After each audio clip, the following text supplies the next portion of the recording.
Gather, veterans. It's time to join the fight. The long war begins.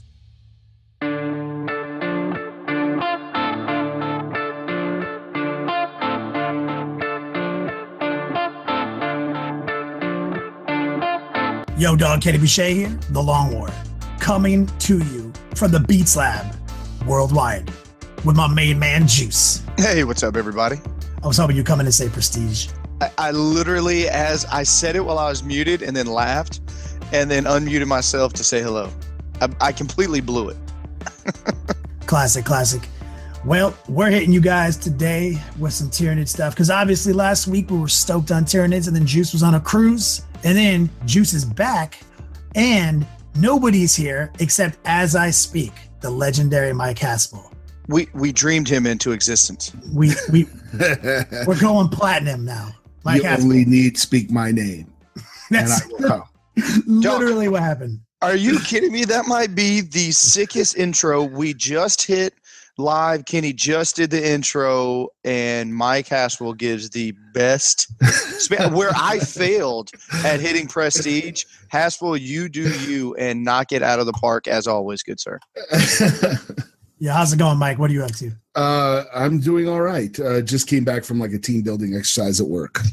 So we went go-kart racing, which turns out a lot harder than it looks. Don't be modest. You know you spanked all of their asses. I did not because I didn't have like little grenades and banana peels and stuff to throw at people. But yeah, it turns out like being really fat and riding in a go-kart that's going really fast, low to the ground, not conducive to taking turns. Like law of inertia against me. But it was a good time. It was fun. I had a similar experience. Haspil, I was channeling you when I went to Hollywood Horror Night a couple weeks ago for Halloween. Did the Harry Potter ride, the one in the castle? Oh, yeah. Yeah, that's no joke. Like, you can't close it over your shoulders. Dog, because you were talking about how they trapped you and you were like taking shallow breaths. I put it down on me. I'm like, is this the ride? And it goes click, click. I'm like, no, it's fine. And then Bonet's like, you okay? I was like, I'm okay. And then the people are coming by to check on you. And she's like, I'm gonna need 2 more clicks, sir. I'm like, wait, click, click, click. And they just jam it down on me. And then you're like, I literally can't breathe. Like, I hope this is a short ride. Like, I hope that nothing in here gets my heart rate going because I can take only the shallowest of breaths right now. And then it gets going. And of course, it's an extreme ride. And we get right to the dragon that's blowing fire on you. And the ride breaks down. Oh. Literally shuts down. I'm standing in front of the dragon. And of course, that's a heater vent that's blowing on you to simulate the practical effect of flame.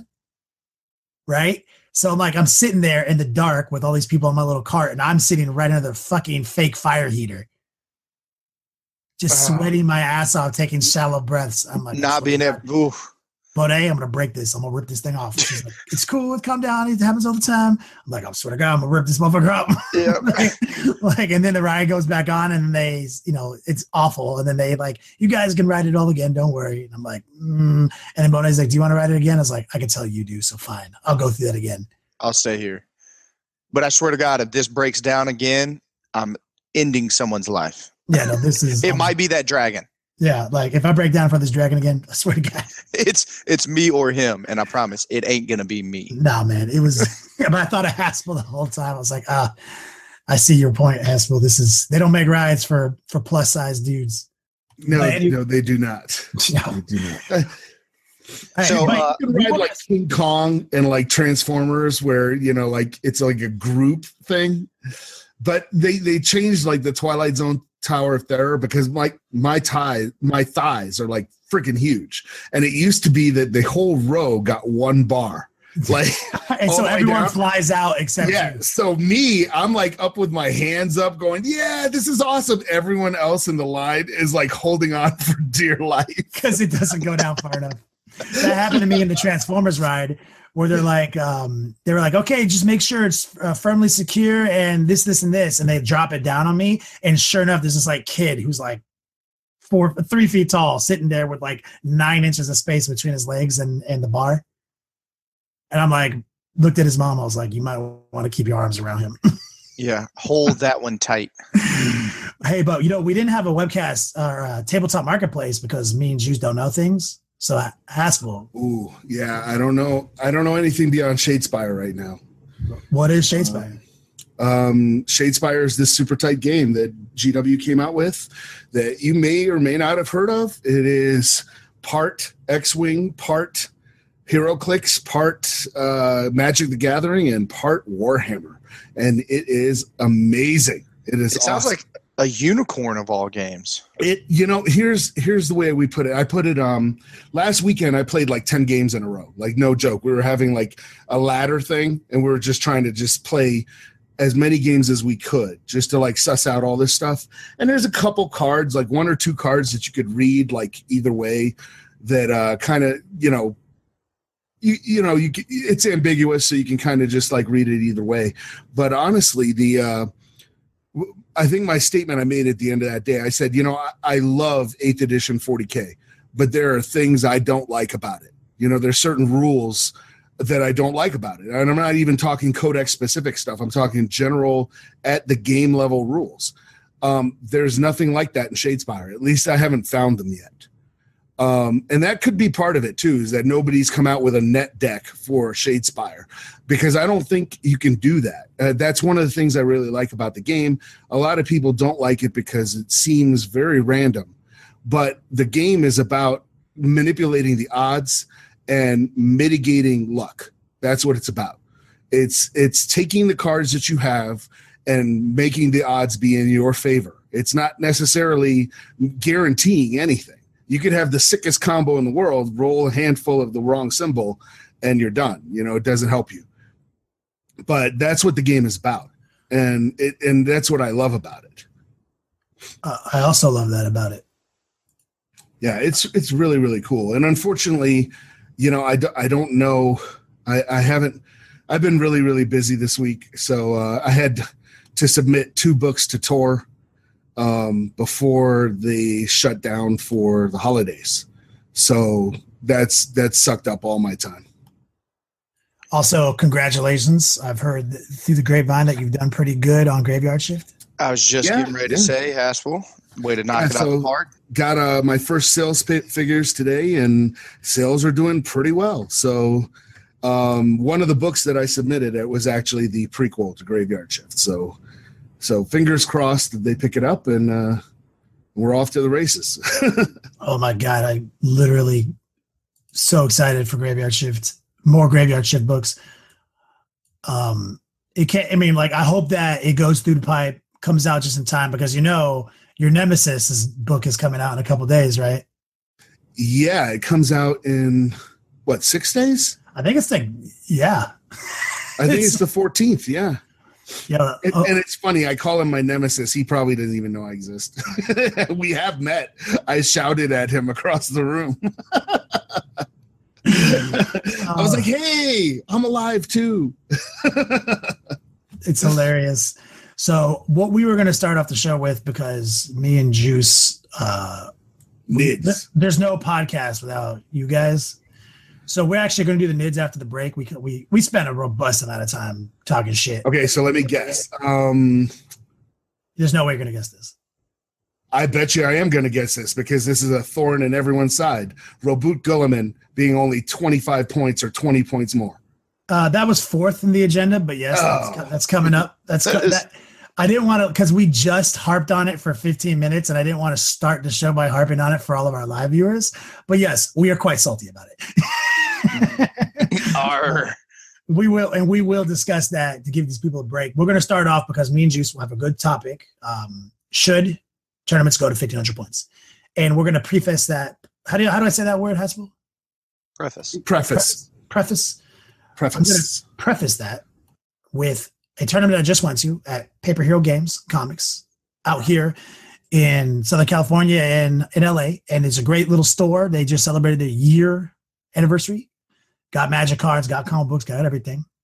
Paper Hero Games Comics, and they just started a tournament. So they're going to try to do monthly tournaments. Good guy. Big shout out to the owner there, Brian, the guy running the event. I think his name is Nolan, I want to say. Good guy. So here's the mistake, 2,000 points. And it's not a mistake if you look at the internet, right, which is what they did. Oh, it's standard 2,000 points. We're going to run ITC, this and that.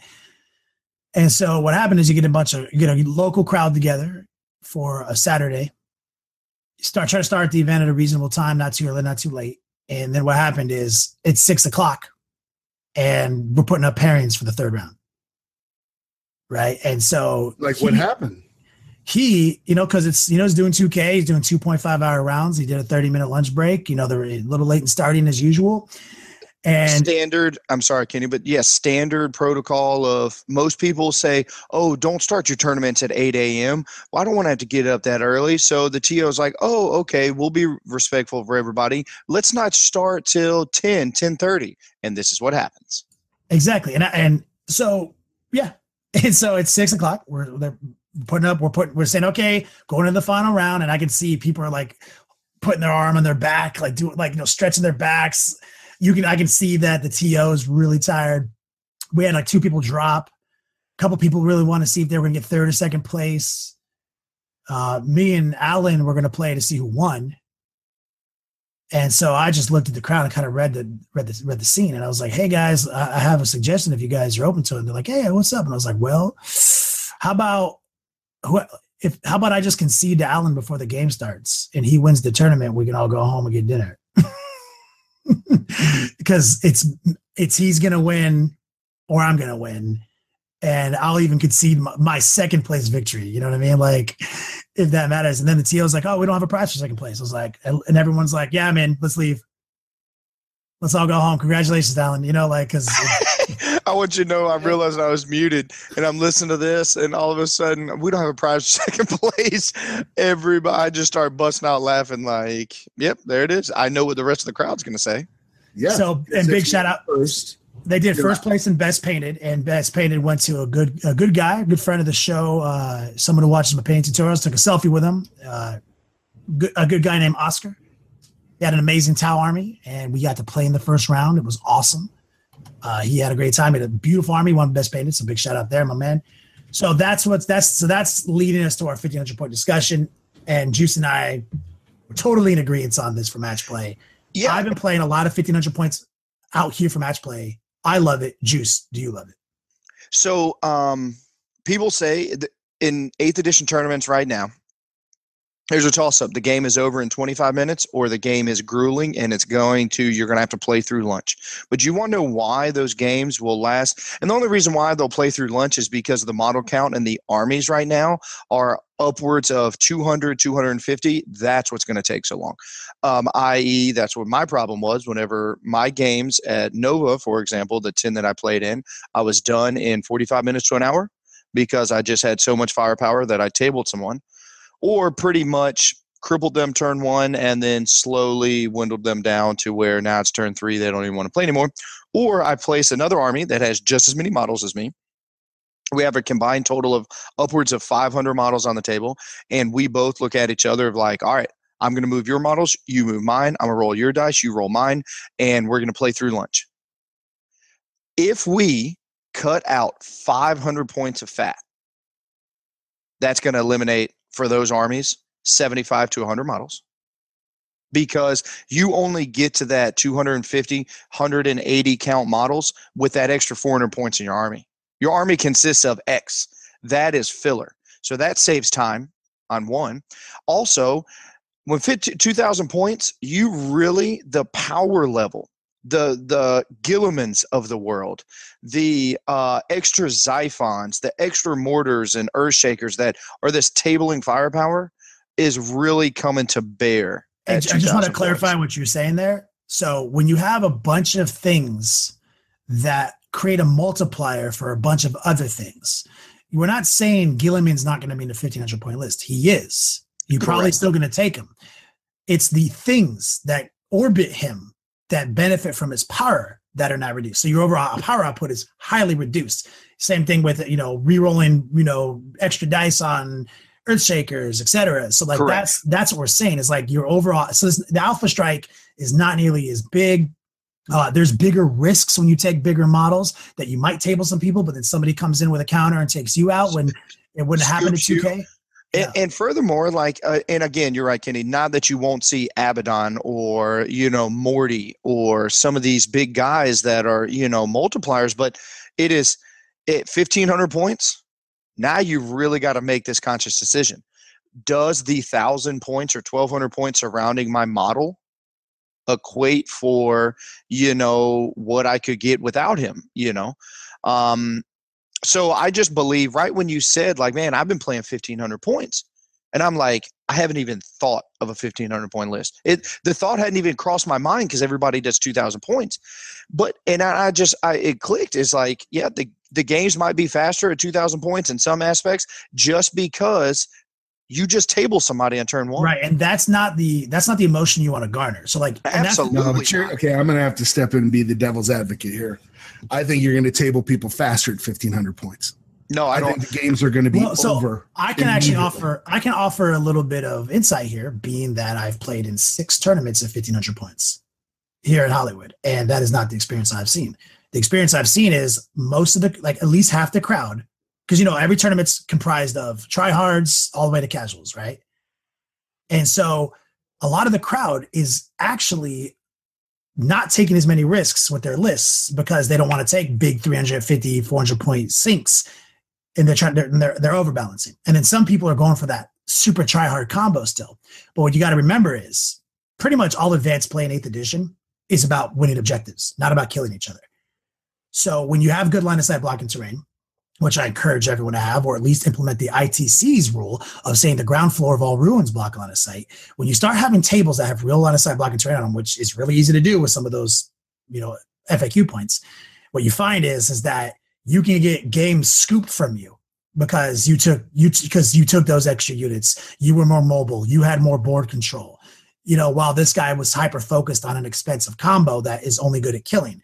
And all of a sudden, when he can't see things he thought he was preparing to see, and because he's missing 500 points of his army, which might be 2 Xiphons that are designed to go 20 inches in his 2K list to go get those things that he no longer has, all of a sudden you start winning games through maneuvering and tactics, where all of a sudden it starts, actually exposing the tactical weaknesses of lists that are basically a billion guns that stay 6 inches away from a guy that makes him reroll everything.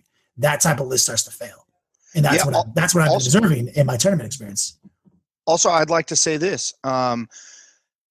If the all-in players, so 2 things. We talked about, I hinted to, I am going to build a firepower of 1,200 points. That's usually what I do in most of my armies. The guts of my armies are 1,200 and 1,400 points. Then I have 400 points of filler. That's my bodies. That's my drones. That's my, my cultists, my conscripts, anything else like that. 1,500 points, all that's got to come way down. Or I just say I don't have filler, right? And I go way so extreme. If I don't go first, I automatically lose. That's just a fact. Because I don't have that screen that I needed. And now I'm susceptible to turn 1 charges, not just turn 1 shooting.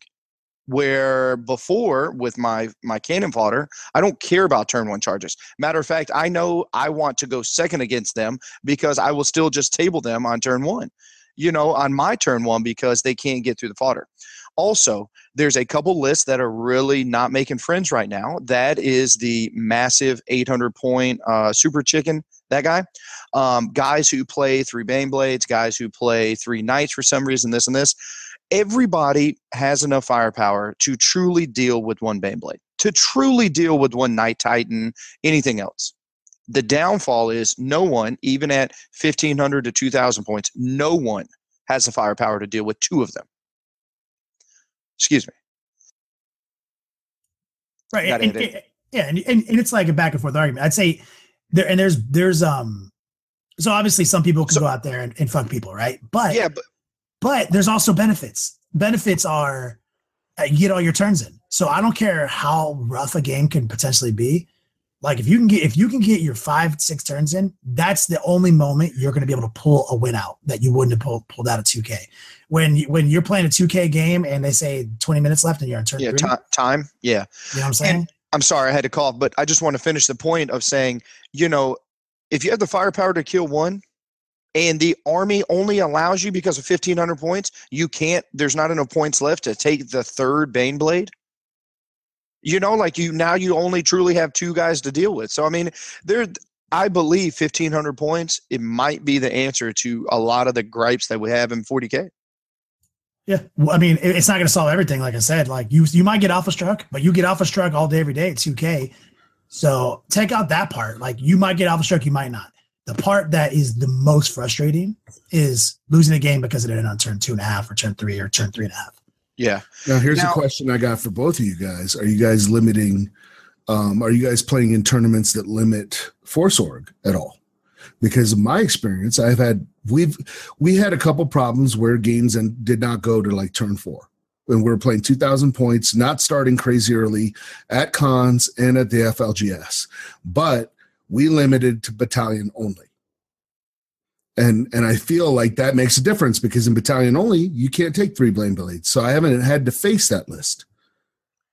I would love to be in a tournament scene that said, hey, it's a battalion only. I am with that, but no, I haven't, Haspil. I have more of the Wild West whenever I'm getting ready for events, and like I say, I would love to be in that. I'm just not.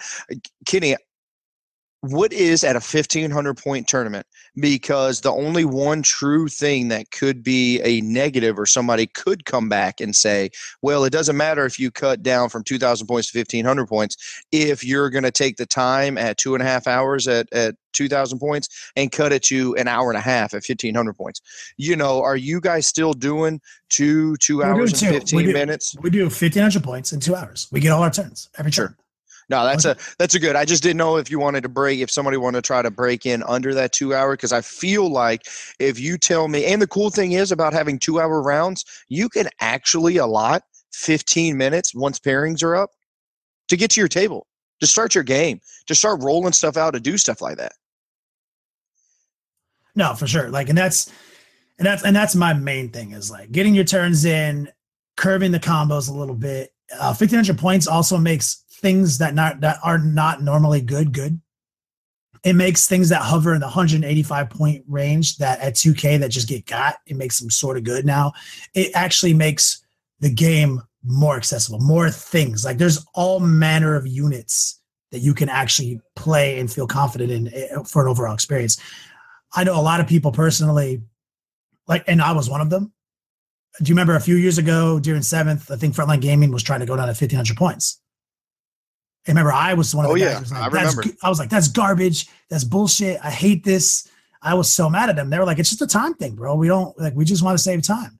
And then a couple years later, here I am. And I'm like, now, after playing through all the 6th, all the 7th, and now through 8, the biggest issue, the biggest horror story, aside from people being over points, is now, especially since we can watch a lot of these guys play on live stream, is watching 2 similarly matched opponents at the high level get 3 turns in, 4 turns in. And then the winner of that game is like the tournament champion of a 300 person event. Yeah. And they played 2 top of turn 3 and talked out with the last 6 minutes, bottom of turn 3. Yeah. So you want to avoid that.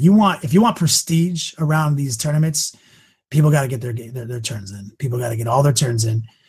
Simple as that. And you can't fix everything. It's just, been playing 40K since, I don't know, 1997, and I've played every point you can think of, every point scale you can think of in tournament. And here I am in almost 2018. I'm like, I think over all those years, I think 1,500 points is where we need to be at. Kenny, I have a question for you. This question is only for that recorded top table. I don't even know if it's fair, unfair, just an idea. If the top table, the 1 and 2, are playing to be the champion of the entire event, what do you think about removing the time frame, the time element from their game, and say you must play 5 turns? I like that in theory, but if you're I mean, yeah, that's fine. I mean, it's not like 40K tournaments are like that accurate. Like they're not. Yeah. So. No, I mean, it's so, how many scores get punched in and somebody didn't read. Looking back, I didn't even realize that I could have gotten. I shorted myself 4 points only because of my own ignorance. I didn't realize that I got extra points at Nova. And we're taking it 2, 3. We're also I mean, it's taking it more seriously than we need to. We're trying to turn a miniature wargaming match play experience into like a sports like bracket system. It's just not. It doesn't function that way. So I don't see an issue with that. But what I would say is I like the old school tournament rules. You remember when they had this for a while? The boys brought this out, where games that don't go past turn 4, both people get 0 points. Oh, do you remember that? The boys. I do remember the boys brought that in. Now it didn't make it farther too much than them, but no, I love it. I mean, I'm with that too. Like hard stance. I love that rule. Games have to go to turn 5 for you to get points. And I was like, that is a sick incentive, because that starts to train people how to play through. Like in this recent event, like where I was playing at Paper Heroes Games and Comics, playing with my man Oscar, we got into that kind of end game scenario. He's like 5 minutes left and we're trying to get through this turn. And he was like, oh, I'm gonna do this. I was like, all right, man, you got 2 things here. We can split the time, or I can give you a solid piece of life advice right now. And he's like, what's that? I was like, what are the 3 things that you need to do this turn to get points? He's like, I need to kill that unit of 10 Marines and stand on that objective. That's it. I was like, okay. And then I'm going to end the game. What I need to do is simply get Linebreaker to win. If those are only 2 points you get. He's like, oh, but I need to move up for Linebreaker. Okay. So I need to get Linebreaker and score one of these 2 Maelstroms. He's like, all right. So he's like, so I'm just going to roll these dice at this unit and stand here, and I'm just going to move a model over here and see if one of these 3 cards I pick up happens to be one of the objectives I'm standing on. Oh, it was cool. You know what I mean? Like, yeah, there it is. He's like, I was like, because if you do it the other way, where you only play for 2.5 minutes, you're not even going to kill that unit. You know what I'm saying? Yeah. You wouldn't even have made the decision to say, I need to kill this unit and start picking up dice without moving a unit that doesn't even matter. Yeah. And so that's an extreme example, but there's wisdom in that example that you can take little pieces of throughout every turn of the game and stack up your speed. And like, if there's no incentive or punishment for playing through all your turns, people just really don't explore those options. I'm not saying they do it maliciously or anything. It's just, we're humans and we're gamers. Like, if you don't, like, it's like, why, if there's no hobby scores and you're not rewarded for the hobby, why over the last 3 years, people just stop caring more and more.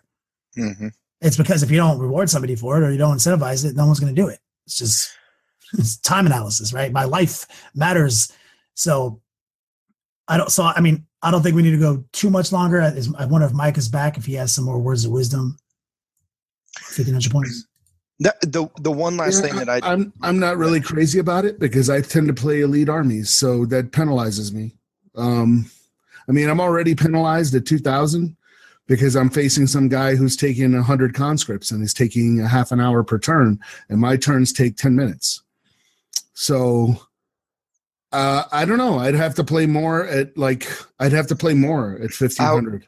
I will say this, and I know just because you even brought it up saying you like playing elitist style armies, but I promise you this much: out of any single book that is out there, that Grey Knight book has the ability to delete 100 conscripts almost easier than, in my opinion, Genestealer Cult. Like, power armor dudes with storm bolters and silencers that don't need line of sight. And I mean, dude, those guys put down the pain when it comes to 100 model. But again, it's not. No, I agree with Haspil. So when you play 1,500 points, you're playing it. It's like you're playing a different tournament, right? Like you're playing at a different handicap. Yeah, you're playing. Much of the things I do at 1,500, I do not do 2K. They're two. So I don't like my 1,500 point army does not oftentimes, if I'm being serious and trying to be competitive, it has almost no similar core to my 2K list. It's 2 different armies, 2 different fucking games practically. And that's actually what drove me to say this thing about 1,500 points, is because right now, match play 2,000 points, I would venture to say, I would go as far to say, is not 40K. When you're playing at a tournament with 2.5 hour rounds, and you're playing 2,000 points and you're playing 5 rounds, you're actually not playing 40K. You're playing a micro game. You're playing a tournament game where you have to win in 3 or 4 turns.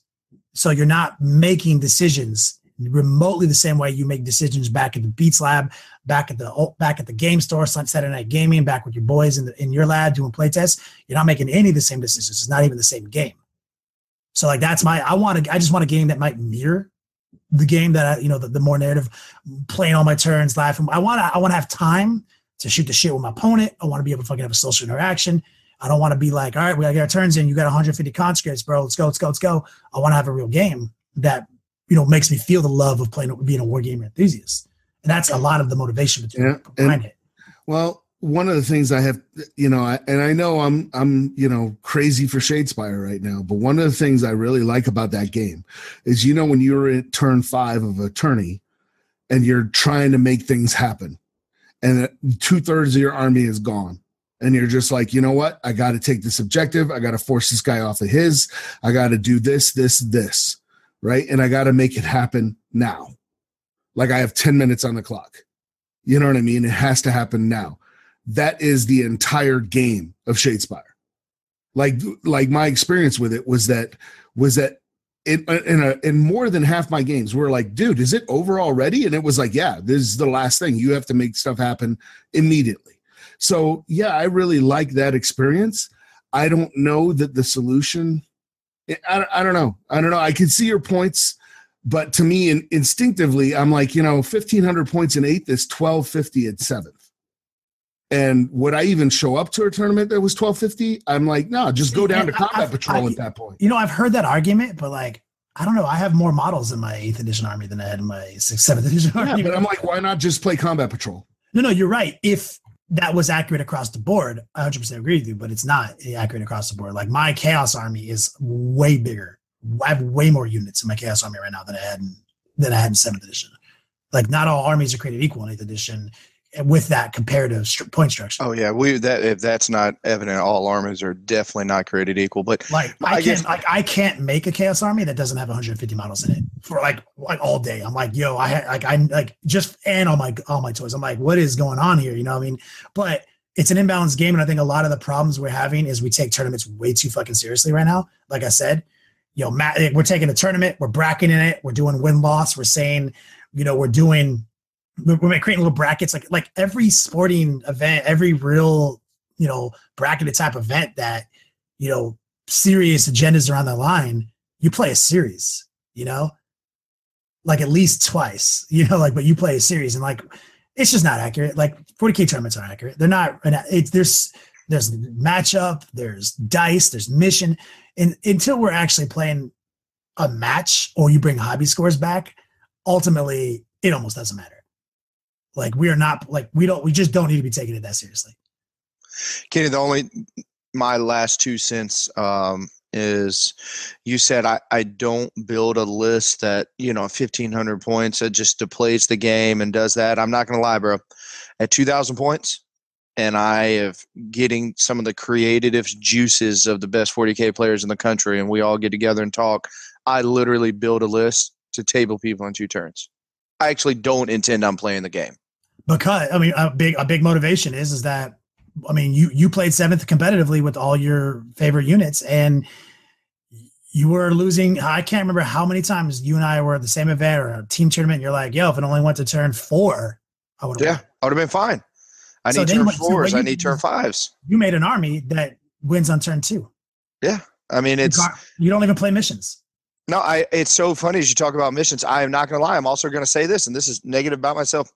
And furthermore, I will lump a bunch of people, just in the tournament players, and I'll say maybe on the East Coast because we are, on the grand scheme of things, looked at sometimes as more of just the overbearing competitive players. I would say that maybe we are less we aren't as good at 8th edition as maybe you and some of the guys even in your local scene because we don't actually truly play the game. The only thing I play is target priority. That's it.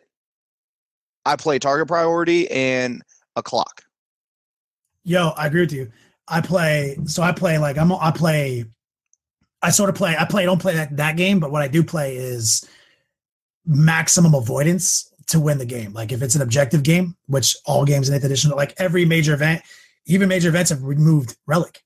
And so it's basically board control, speed, maneuverability. So my entire game plan is always like, how many things in my army do I have every turn that I can distract you with? Well, make it seem like I'm killing things while I'm not.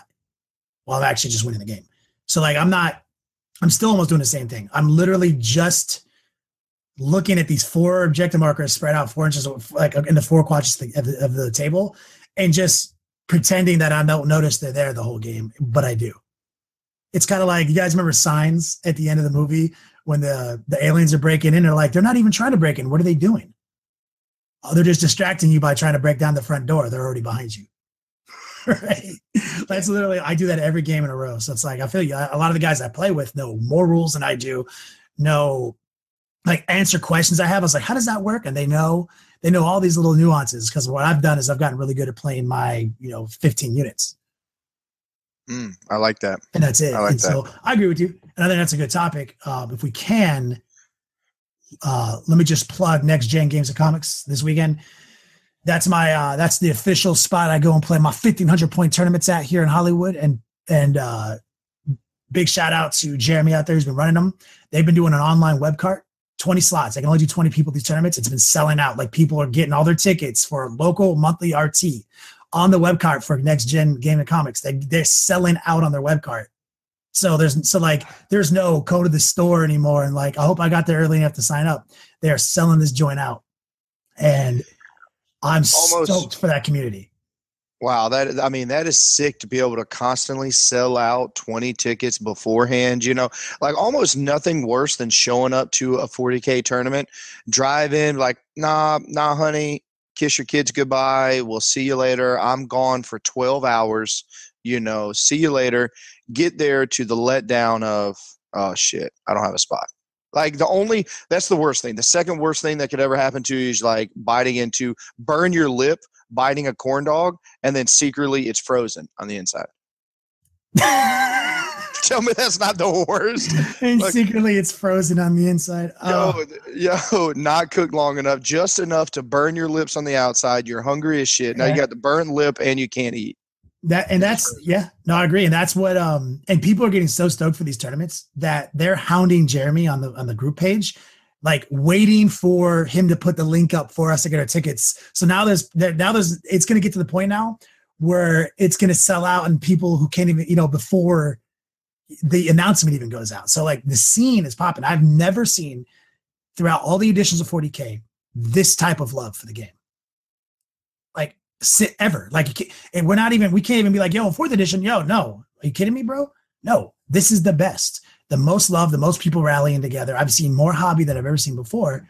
Yeah. Super stoked. So let's move on to chapter proof. Let's do it. Haspil, did you see that Robby G went up in points? Yeah, I did, but I don't think it's enough. You don't think the staggering 25 point increase finally balances him? No, not even close. Not even close. I was trying to replicate him for my Death Watch, because I was like, well, if the Watchmaster gives me like rerolls to hit, like all, and then if I could take a Primaris Lieutenant, which the Death Watch can't, then I could do the rerolls to wound shenanigans, right? And then just use Corvus Black Stars all day, which, granted, the Razorbacks are cheaper, but they damn sure don't look as cool. Right, yeah. And then I, of course, have Death Watch guys with frag cannons and whatnot in there. Oh, but, that seems good. Seems good, except you can't take a lieutenant. So, but I'm like, for what Guilliman does, he should be like, I don't know, 450, 500 points. I'm glad 450, you just said that. 450, 500 all day. Like, yeah, see, I'm not even. We can break it down further, Mike. We 100% agree with you. We think Robute Guilliman, a major issue with him, first off, is that he's only 9 wounds. So at this point cost 385 for 9 wounds. That's the problem. People don't realize that he'll kill anything in close combat. He gives you 3 command points. He makes everything in your army always hit and always wound. It promotes a style of play that's obnoxious because you're just deathballed together and just shooting out of the corner, right? It's super obnoxious. So lots of things that are wrong with him for his points.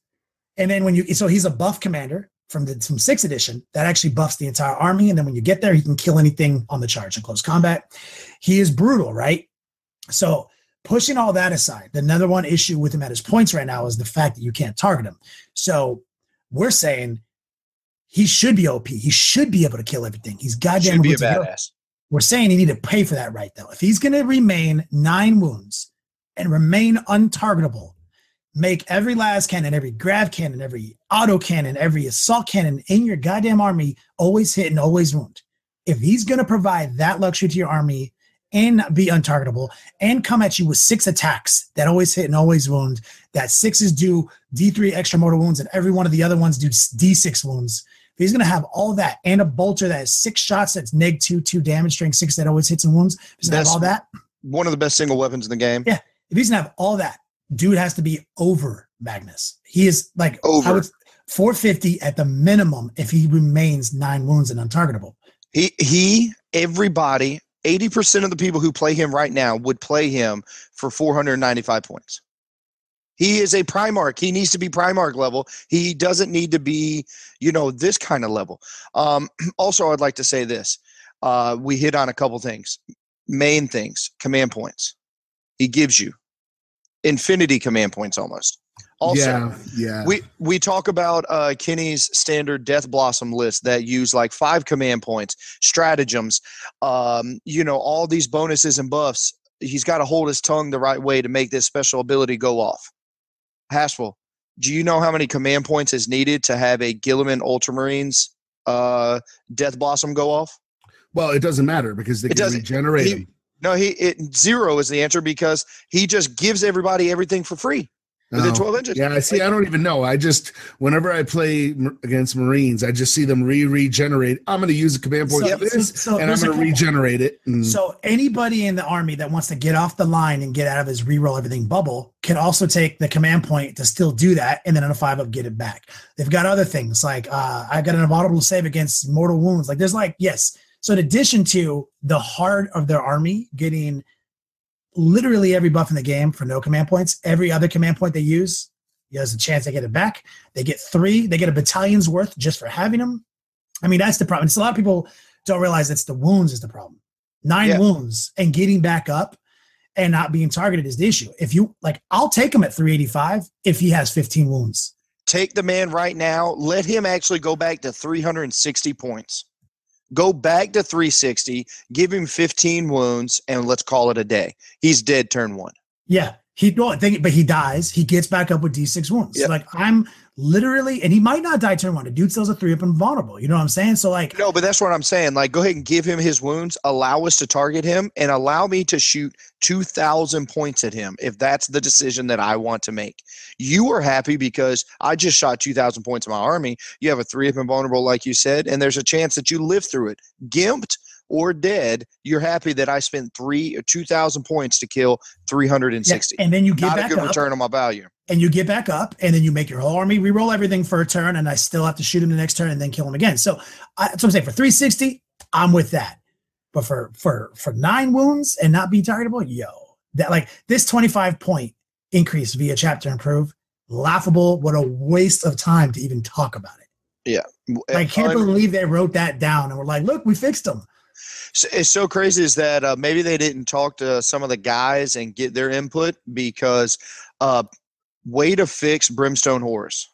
Way to fix Storm Ravens. Wow. One of the best single fix I've ever seen. Gene Stealer Colts. Razor Flocks. Way to stay on top of stuff, guys. And then we get Guilliman 25 points. Yeah, but do we know that that's the official thing? I mean, I know it's like a rumor leak and all this stuff, but do we know that? I'm going to go with you this. I'm going to be like, no, you know what? There's no way we're being fucked with. It's a 150 point increase. This is clearly someone fucking. Well, because I saw some stuff in there that was frankly seriously disappointing. That didn't have anything to do with Guilliman. It was you guys know I play Space Wolves and I play Necrons, and the fact that they were like, oh well, we're going to fix Space Wolves and Necrons in chapter approved. I'm like, you guys to play Space Wolves right now, you essentially can't do it without the FAQ. Most of the Space Wolf Codex is in the FAQ. All the points and everything are in there. So I was expecting them to go, hey, there's going to be a Codex coming out first quarter next year. Don't worry about it. You know what I mean? And it's just like, okay, so we're going to get Space Wolves in chapter approved. That's really like, I don't think I'm going to be playing my Space Wolves for a while. That's the bottom line for me, is that they're just going to stay on the shelf until they get fixed. So, and granted, I have to see what the fix is in the chapter approved. But right now I haven't been playing my Space Wolves just because going through the entire FAQ is just nonsense. Oh, wow. Yeah, I mean, dude, you literally have another index. Like, they changed the entire book. Yeah, exactly. And it's just like, and I love my Necrons the way they are in the index, and it's just like, just leave them that way. Like, why do you need to say, well, Necrons? But because to me, when they announced that, hey, you guys are going to get your stratagems in chapter approved, that I'm like, okay, so we're not getting a Codex for a long time. And what I thought was really funny is that was like right after they say like, oh, here's the stratagems for sisters. And we all know they're going to get a Codex like right away. You know what I mean? So I'm just like, oh, well, this chapter approved book, honestly, I may just sit on it, but and not pick it up because I kind of don't need it. The chip is not going off for Mike Haspil on the chip. Well, I don't need them. I don't need it to lose my Grey Knights, is my point. First time ever, they're gonna put you through it's Shadespire is really the issue here we're talking about. That's it. Frankly, right now, if I have 2 hours at the local game store, I'd rather play Shadespire because I'm going to get four rounds in. GW still, yeah. Regardless, GW still did a good job. You're still playing a GW IP and losing and having a blast. So the chip did go off. Oh no, it works. It's just when I saw that, I was like, I understand that they're like, look, not everybody's getting codices immediately, and when armies get codices, they get these stratagems, and that's really the big changes that come in the codices are the stratagems. You know what I mean? So they were like, hey, we'll put these stratagems in chapter approved, then everybody can have their stratagems right away, which is great. But I think it also sends a message that might be unintended and frankly might be completely wrong. I'm not a mind reader. I don't have any insight to Games Workshop. But to me, when you say, hey, here's the stuff in chapter approved, that tells me I'm not getting a new codex. So in the case of my Necrons, well, then that's fine. I'm playing with them on my, out of the index, and I don't care about a codex, and you gave me some extra stratagems, and that's fantastic. But in the case of my Space Wolves, I'm like, Space Wolves are really broken right now. Like like rules wise, they just don't work. And it's not that they're broken as in the game is broken. It's that the format that their rules are in is broken. You know what I mean? Yeah, but there's more written text about them in the FAQ. In the FAQ than in the index. Yeah. So it's like they should be bumped up in priority. It shouldn't. And granted, there's a little Space Wolf jealousy coming out here, but it shouldn't be freaking Dark Angels. But granted, their Primarch's probably coming next. Fair point. All right, guys. But I'm like, we've gotten 3. That's going to be 2 Chaos Primarchs in a row, and that's nonsense. Oh yeah. Oh, sick burn on the Dark Angels. Sick Dark Angel burn. With that, let's go to commercial break, and then we'll come back. We'll talk about new Tyranids Tops 3's changes. Elric'sHobbies.com is your exclusive portal to upgrading your hobby. When you sign up at thelongwar.net, you gain an instant promotional discount good for 10% off at Elric's Hobbies. Elric'sHobbies.com. Dear veterans, quickly, make your way to thelongwar.net and find out how to reap your hard-earned spoils of this long war. For our allies at secretweaponsminiatures.com have rewarded us all with an extra 10% discount on all Secret Weapon Miniatures merchandise. So stock up, dear veterans, and enjoy.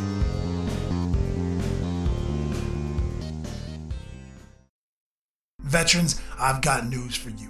Get your best deals online at dicehead.com. Longwar Vets, call or email for your best vet deals. That's dicehead.com. And we're back. Juice, what are the top 3's changes? Well, I just want to start out by saying Hive Fleet Lexus is happier than ever. happier than whenever I got my Xenos Index 2 for the beginning of 8th edition, and I was pumped. So a couple things that I love, absolutely love about where they are at, and can't wait to get that book in my hands. Number 3, being the least of my top 3 here, is the fact that my favorite models, shy of the Damasher, my favorite 40K models are Hive Tyrants, with wings and without. I have a total of 9, Swarmlord being the 9th. They have the ability to get that 4++ invulnerable save. Something that they haven't had since 4th edition, that you could cast a psychic ability on them to give them a 2-up save, which also granted them a 6-up invulnerable. Something that in 8th edition, if you don't come to the game with less than 9 wounds, you're fine. If you come to the game more than 9 wounds, or 10 wounds, 10 wounds or more, and you don't have an invulnerable save, get fucked. I mean, that's where we're at. As an important character to the your army, done. 12 wounds, toughness 7. If you don't have the ability to get some kind of invuln, you are done. It's not enough. So thank you, GW. You couldn't have done it any better. Thank you for giving us that option. Very, very, extremely happy with that. Also, I love the fact that one of the number one things that frustrated me that's happened to Shadows in the Warp, I might as well have not had it. An absolute dud in 7th edition and in the index. Didn't even matter that it was in my book, right? Something that the Nids were known for, putting a haze, they actually, I don't read many books, but, they talk about describing psychers like I can't even focus, because of all the interference, all this, and you're telling me it's not even been a non-factor. Well, let me tell you what, in 8th edition, with the Codex, Nids, Shadows in the Warp is a definite factor, taking a -1 on everybody's abilities. We've seen plenty of bomb-ass psychers get +1s to all their psychic abilities. I am so happy that Nids have bubbles. Bubbles, not just a single unit takes a -1. Bubbles of -1 to casting psychic abilities. That does a couple things, especially paired when you're talking that, some Chronos army special abilities with nerfing psychers. And for all the guys that are out there that are playing Malefic Lords at this, you're not just casting a 6 is a different ball game than a 5.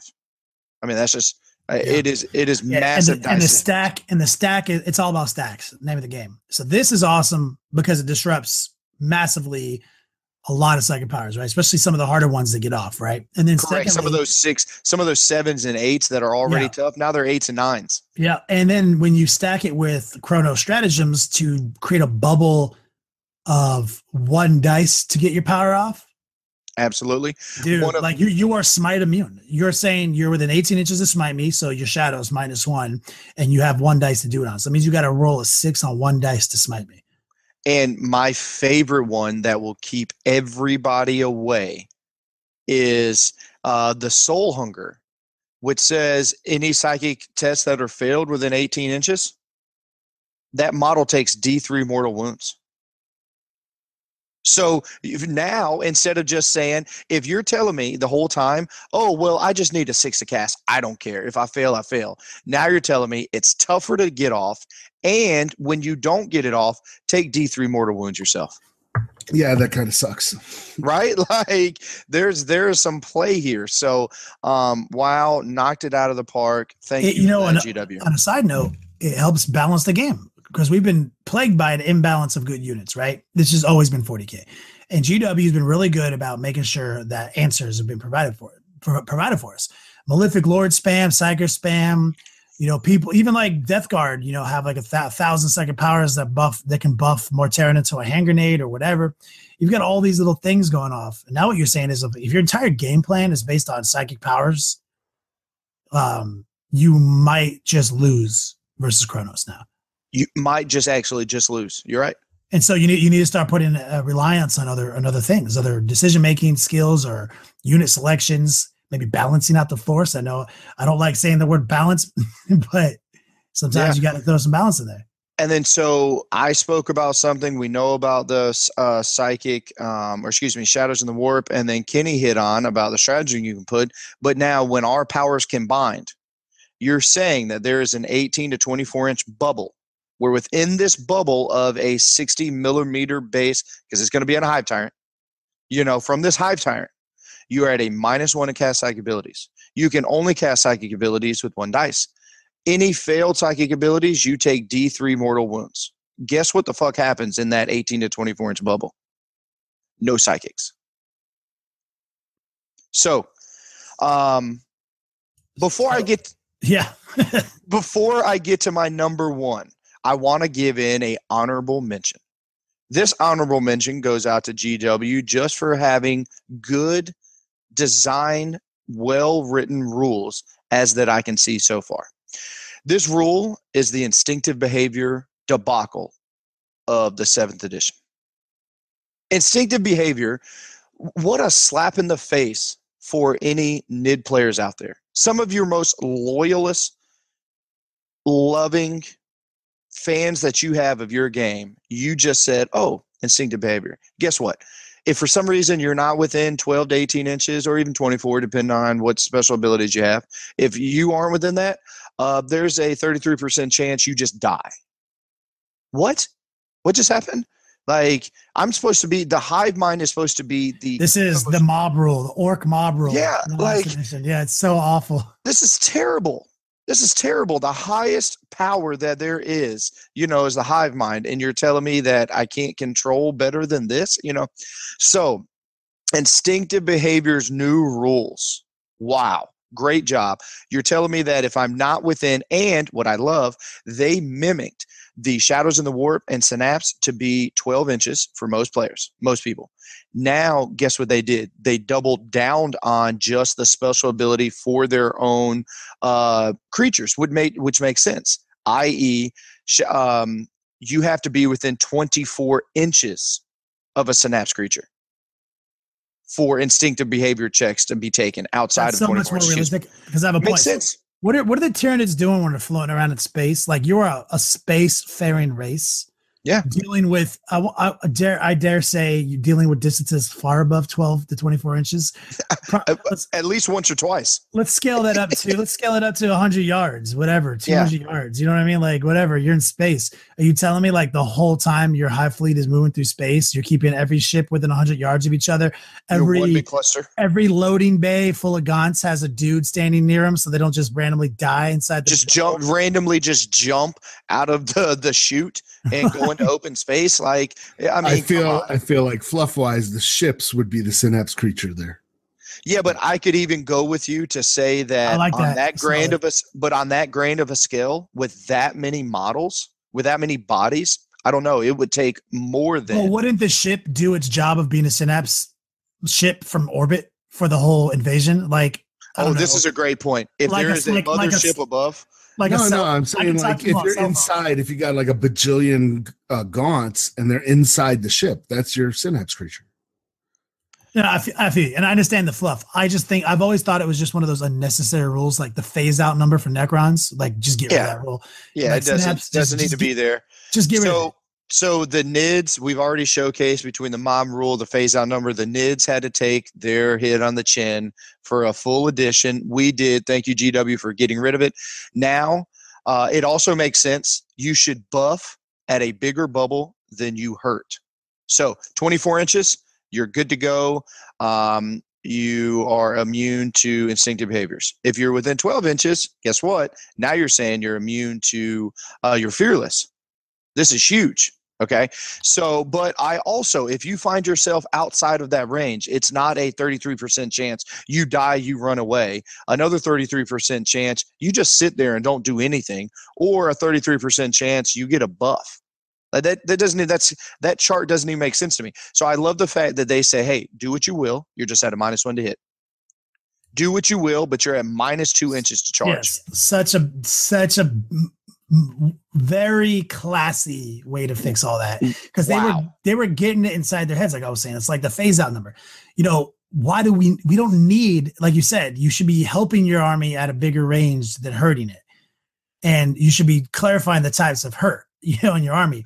Mm-hmm. Why even bother with a series of rules? Why are we even holding on to a subset of rules that literally are just an hindrance to the play style? Yeah, it does.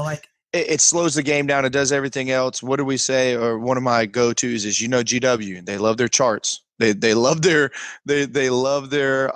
go to section 1A on page 27 to find out what you do. So thank you for eliminating that, and you did it in such a clean, classy way. So my number one, my second favorite units in the game. I played them heavy with Nidzilla. I ran 6 of them back in 4th edition, 3rd and 4th edition. A mix of DAC effects and close combat, screaming fezzes. Thank you for bringing me back to the unicorn of editions that brought me into it, giving my Carnifexes the long list of biomorphs. You're telling me that we have difference. I get to play a different Carnifex than Haspil. I value this upgrade a little bit more because I get to critique it to what exact hive fleet I'm going to be playing. Oh my God, it's like I'm not playing. I feel like a 5th edition Space Wolf player. Or in 3rd edition, do you remember one of the big problems going from 3rd to 4th with our codexes was like let's make a Chaos Lord. Here's the list. Blah, blah, blah, blah, blah. I want this, this, and this. You can only take 50 points of this and 100 points of this and this. And so we had all these different types of dudes. And then when 4th came out, the book was Chaos Lord is this. He may take a Power Fist. You know what I mean? So yep. That the flavor was gone. And so I love when they bring flavor back into the game. It was so, and especially with how blah the indexes were, it's like, here you are. You can take Toxin Sacks or don't. Whatever. But this is the model you play with. Verbatim or whatever. Yeah, or whatever. Thanks. Got it. I guess I won't. Okay. But now, like, way to open the floodgates. Wait, hold on. Even better. How many points are those Toxin Sacks? Page 112. Dead to me. Yeah, page 112. If you would have told me there, I might have taken them. No, I'm definitely not. So now all of a sudden I get to tailor exactly what I want. If the joy that I have of being a NID player again, it's been so nice building lists with Astra Militarum and AdMech. I build this list and then I'm like, oh shit, I got to start cutting points. Okay, well, I'll drop that upgrade. I'll drop that weapon down to this weapon. You know what you do as a NID player? You're like, fuck, I guess I can't drop any more Termagants or Hormagants because I'm down to already the minimum. Fuck, I guess I'll just get rid of this big creature and bring in 2 smaller ones. There's no fat for us to do because we don't have upgrades, shy of 55-point relics, and stuff like this. So I am so pumped that my Carnifexes, I can run base, cheap Carnifexes, or I can build me some badasses. I can do mixed close combat. I can give higher wound. I am pumped for this. So I love it when you have I love list symmetry, but I also love it when somebody's like, I've got 3 Nemesis Dread Knights. This one has an incinerator and this one has a silencer and heavy, what is it called, Haspil? Heavy Gatling cannon. The Gatling cannon or the Gatling silencer and the heavy side cannon. Yeah. So that's a really common one. I love seeing a guy, though, has 3 of them, and 2 of them have that. And he's like, this one just has the flamer. Because why? Oh, because I needed a couple points on my list so I could take this unit of, interceptors. Mm-hmm. So I'm like, sick. I love that, being able to still have the presence you were looking for in your tactics and your strategies overall.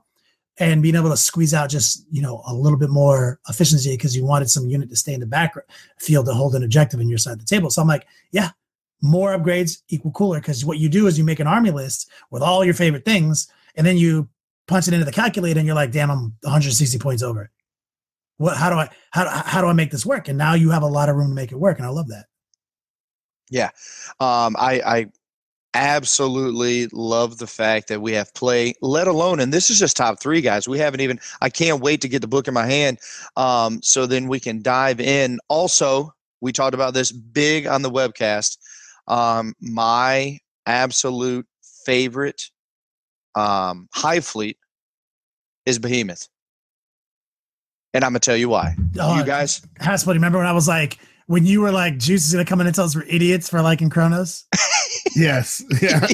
So it definitely, until we started talking and I'm putting some things together, Chronos has been dead to me. I'm like, yeah, literally, it's stupid. Like, you get to stay stationary and reroll ones to hit. Like, nah, that's not what I'm trying to do. Like, I've been shooting plenty of guns in a lot of different armies.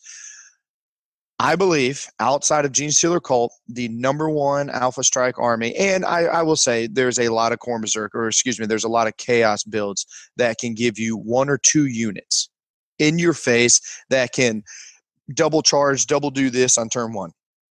But it's not a true turn 1 assaulting army. Nids right now. Yeah, there's not a lot of safety in it. With the Alpha Legion shenanigans, when you spend a command point to forward operate, and then at the beginning of the first battle round, I place them. So if I'm not going first, I have to now put them in a safe place. Not right. If they're like a Khorne Berserker unit, that's expensive. You're not going to just put them right in front of the guy's army. You're not going to sacrifice them. So you've wasted a command point, gambling that you were going to go first, and now you have to deploy them in a safe place. It's not the same thing as like being able to deep strike through a tunnel, show up when you need to, is not the same thing. If you go first, it is very damaging because you can still move. But that's why I'm always saying anything that operates like how deep striking works, where it says at the end of any of your movement phases, you can show up 9 inches away from the enemy. That is the best. That's the best 140K. So as you guys know, I was giddy like a little schoolgirl, okay, about the Xenos 2 book when it came out. I brought all the Gene Stealers to bear. All 3 of my Trigon Primes came up. I'm putting Raveners with heavy bolter, or Death Spitters that are mini heavy bolters. I have put literally a surround armies with 6 units on top of that need to make 9-inch charges. On top of Swarm Lord, who is slingshot engaged a block of 20 Gene Stealers bearing down, or himself, so I have the ability to do all these charges. And then I sadly realized that out of the 6 units that will make 9-inch charges, and then this is a true story. Rerolls. I'm like, oh, dude, yeah, 6. Oh, I failed that one. It's okay. And then I failed this one. Oh, don't worry. I got this. And then I failed, and and then I only have 2 more. And then I so failed. then in the end, you ended up like the Alpha Legion guy who didn't go first. Like, that's right. But I went first, and I had all my setups. So I'm like, oh, my brain imploded. It's like, this had so many good potentials. I can't do this anymore to myself. So now you're telling me for free, just because I am painted that gorgeous purple for Behemoth, I get to reroll all my 9-inch charges, and then I still have command point. I didn't waste command points on it, and then I still have Swarm Lord giving me my auto, basically double move charging unit. This now, guys, is the single best turn 1 assaulting army that there is. Is even above Gene Stealer Cult. Tied to Gene Stealer Cult with close. Yeah, you like this because you're I'm a fan. Yeah, this is I am a Tyranid player at heart, and so I just want to make sure. I know we talked about this on the webcast, but for anybody who wonders why I don't play Gene Stealer Cult, I've thought about it. I've done. Look, I will play the most. I will right now. If somebody tells me there's a tournament and I want to try to win, I will buy a brand new army of whatever the most brokenest thing is. I am playing in tournaments to win, right? Like, that's just it. I've made my bed with it. But when I play for fun, the times I get to, and I dream about lists, and I'm in my Beats lab, I play pure. I am a Gene, or not a Gene Stealer Cult fan. I am a Nid player who plays the shit out of Gene Stealers, who loves his Demashurons or Demachirons, whatever, who loves my Hive Tyrants. I'm not gonna spoil my quality time that I get with the game. If I want to play OP, whatever else, and I'll do it. If Gene Stealer Colt's the best thing, that's what I'm going to do.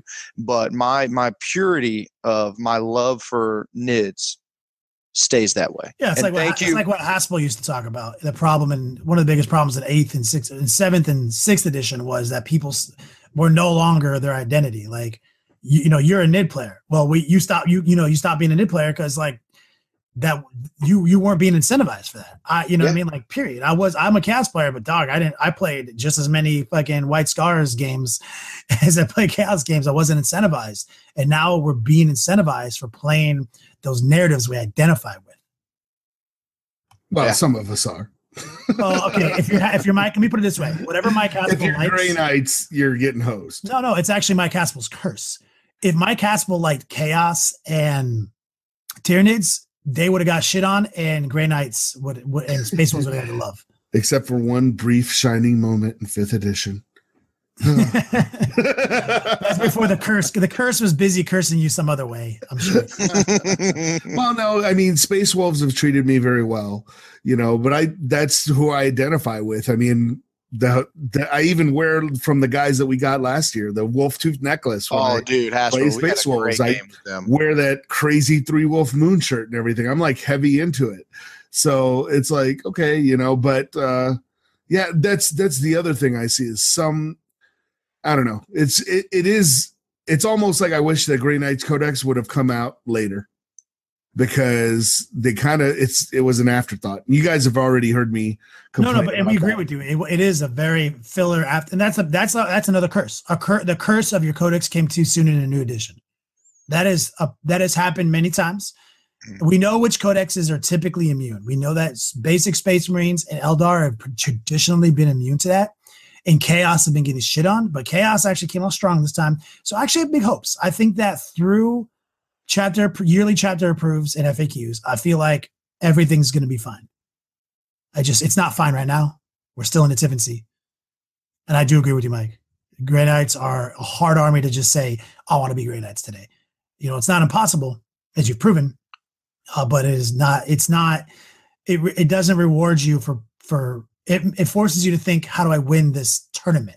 Yeah. Not how do I play. It literally goes in as and I hate to say this but they're literally like not fun to play. It's because I walk into every game so handicapped that it's just like, okay.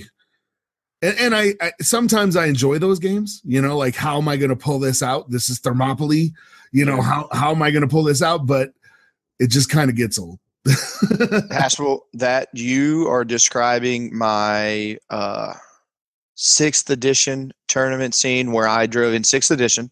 I think that was 2012. Is that right, Kenny? 2011? Where 2013 is really when you started hitting it real hard. So you kept going with Nids. Yep. And it was 2012, 2013. It was the second to last year to the Feast of Blades. In 1 year, I went to Feast of Blades, went to ATC, Adepticon, Nova, and this was the last year also of, I think, Neil's tournament at 11th Company, maybe, or second to last. I hit like 5 major events with Nids, and we all know what 6th edition was. It was Eldar, Tau, Eldar, get table turn 1, get good.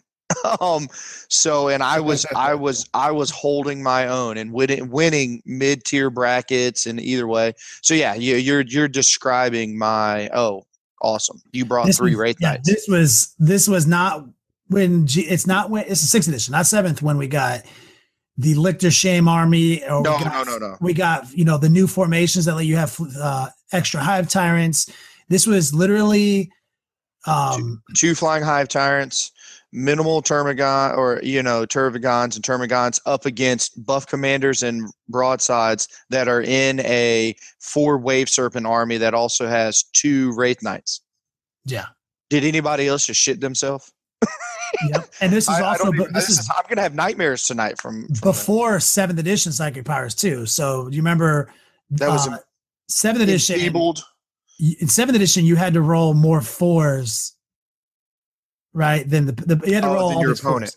Yeah. And so you said, this is how many I have. So in 6th edition, you can have 5 Demon Princes, all with the best psychic powers. And they would all get their psychic powers because it was a leadership check. So it was like 100% of the powers on 100% of the time. And then 7th came out. you had to be a little bit more, you had to think about it more, because you were saying, well, my total psychic pull is this, meaning mathematically I'm only gonna get half my powers off. So that it was just there. I remember that game we played into that, like that's why I said the Demon Princess, because like literally I can fly up and do all my powers, and you can can't do anything. Can't do anything. Yeah, the good old. But you were still that you were repping. But thing is, you weren't incentivized, so you stopped. At 7th edition, when 7th edition came out, you stopped. You said, nope, no more of this crap. I'm not going to sit here. No one's rewarding me for this. No rules are coming out making me happy. No new models are making me happy. Yeah, and for anybody who's like, oh, just play the game for this. And I'm like, okay, we'll say that I spent $4,800 in airfare, tickets, food for 5 events. Most people don't spend $4,800 on the hobby, on the models in a year. I spent $5,000 just to travel. You know what I mean? With a fluffy army. So again, once you do that, then you can tell me, hey, just keep playing it. So, but that's where I get my joy. And now my tournaments that I do get to go to a year, I'm going to bring I'm bringing the heater. And then in my local game stores, I'm bringing it. And now, you know, and then whenever I get to play at the house or the local game stores or with the guys, you know, my love gets to come back to the table. And it's so funny is I don't even get that many test play. I'll take, I think I took 3 different armies to 3 major events here recently, and I didn't get any test plays in with any of them and did very well with them. You know, just come to find out, when you just bring the best shit, you can kind of just math hammer it before the game starts and figure out what you want to do. Heard that. Pretty good breakdown. Interesting podcast without Rob. We didn't have any facts, any release dates. So let's make some up. This Friday, Chapter Approved comes out, and Chaos Demons and Tyranids. Chaos Demons, Tyranids, Chapter Approved. We'll get hot off the presses, Orcs. Orcs come out in 3 weeks. I just read it. Oh man. Also, latest review is Space Wolves will not be in Chapter Approved. You will have to deal with they're gonna get a new FAQ actually. This just dropped. New Space Wolf FAQ coming out. Yeah, that's gonna be awesome. It's highlighted by saying it's going to be in pink, fuchsia, and the new stuff will be yellow. And written in Futhark or whatever the Space Wolf written language is. It's written all in runes. If you can read them, then you can. No, here it is. Latest email. All FAQs are free, but if you are Space Wolves, you have to pay $3.99 because it's a whole book now. Nice. All right, there it is. Haspil. There's your facts. Please bring us back. Look, maybe I didn't say every tiny syllable, no, but basically I said them, yeah.